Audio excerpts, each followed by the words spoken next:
Hey guys, how's it going? My name's Willie Isles and this is the Budget Investor. It's good to see you back with us. It's so good. I got a nice tripod set up with me here today. It's a lot better than holding the old GoPro on the arm and getting a tired arm. So anyway, today's topic I thought we'd get into is going to be the secret to investing. Bang! There you go. Hopefully we'll drop a few maybe bombshells or maybe little subtle things that you kind of knew of before but you didn't really know how important they were. So the first big secret, and you might already know of this one and you might not think it's a secret but really is, just how powerful compounding effects are. So what these are is basically over time things will grow. And they might grow a little in year one and a little in year two. And every year they might just grow a little and a little and a little. So say in 100 years, we've got something that's still growing, but it's only growing a little. If we look at any 1 year in isolation, it grows a little. I think you get the point. But here's where the real secret is investing is a long-term gain. We're not investing for tomorrow, that short-term trade-off. We are investing for the future, and the future is long. It's a long-term sort of thing. So if we start looking at those gains over a very long time, those little gains on gains on gains, we like to call it the snowball effect. So it starts off a little and it picks up momentum and gets bigger and bigger, and then you've got gains on gains on gains on gains, and it's just fantastic. And that's kind of what we know as the compounding effect. So it just keeps going over and over and on itself until we got a really great result. And when it comes to investing, we're talking a really good return on your investment. So hopefully you get the idea of what compounding effects are, but just to be sure, why don't we jump into a quick little example just to really nail home what it is. So say we put that $1 in the share market. In New Zealand, the the performance has sort of floated between 7 and 15% for the last 10 to 20, even 30 years. So I think we can relatively say in this current environment, we can sort of expect a return maybe around 10%. So how much will our $1 increase if we invested it today at 10%? Well, the easy answer to that is it would now be $1.10. So as you can see, 10% is a small growth year on year. Well, I mean, we're only getting 10 cents back on our dollar. It's not amazing. But what's going to happen if we look at it on, say, a long term, a larger scale? So when we're thinking about investing, we're thinking about for the long term.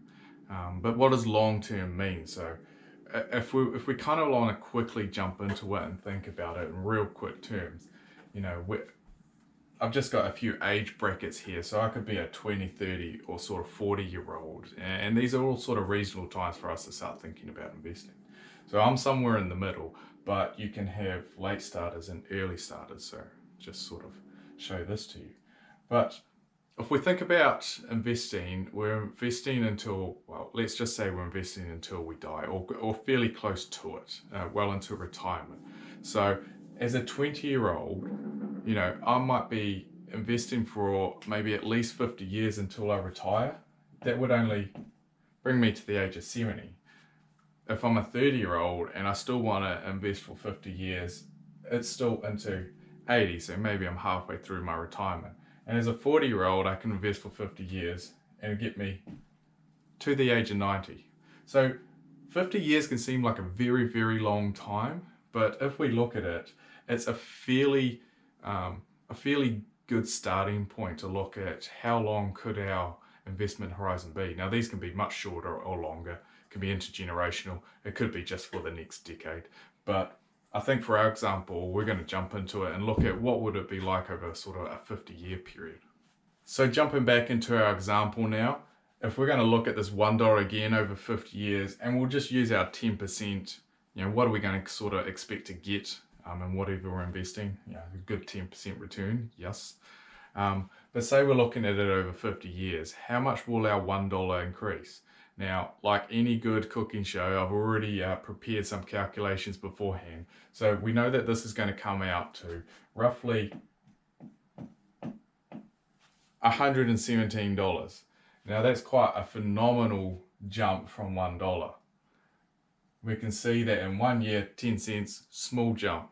But over years and years and years, 50 of them, we don't get 50 times 10 cents because we start getting gains on gains.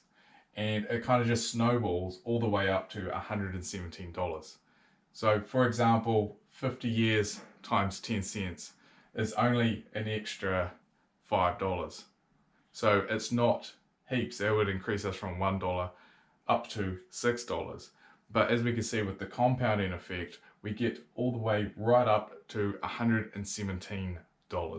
So now to even take this to, the sort of final step is, we've looked at what would happen if we invested $1 at the start at 1 year and we got a 10% return. We get our $1.10 back. Yay, but not that much. Looking at if we invested that $1 again over 50 years at 10%, $117. Massive increase.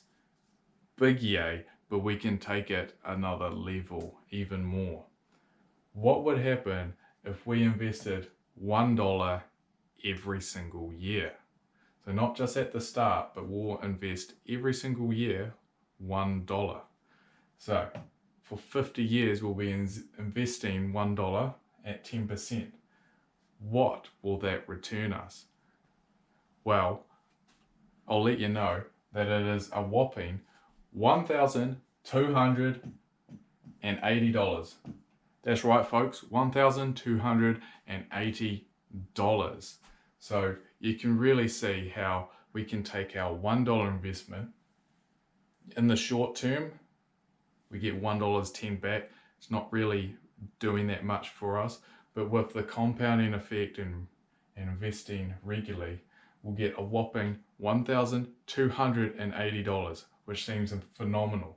So I mean, look at how much that brings us back. If we look at how much is the total invested? Well, over the lifetime, that's $50 that we've invested.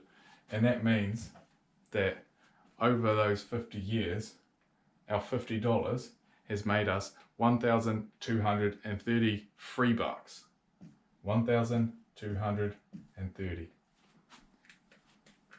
So as you can see, like, it's one of those things that it starts off small, and then the longer you do it, the bigger it gets, and the more you do, the even bigger it gets, until you just got this gigantic wrecking ball just knocking down the walls of your palace, bringing in all the money. So by now, I hope you understand what the compounding effect is and the real benefits of it, and how we can take something very small, like, a short-term sacrifice today, something small, and in the long run, turn it to our advantage. And that is the real beauty and the magic of compounding interest, or the compounding effect when it comes to investing. So this is part one. This is the first part of what I consider the secrets to investing. Stay tuned for part two, where we go through the other side of the equation, and when we put these two things together, that's when the magic happens for someone who can come off the street and know nothing. You put part A and part B together, and you've got a really simple formula that anyone can pick up and understand and roll with. So stay tuned for that. That'll be in the next video. That'll be out very soon. So just remember, you're enjoying this content, you want to see more, remember to, leave a like, subscribe, comment if you got any thoughts, new things you want to see or whatnot. I'm always listening, and until next time, stay safe out there.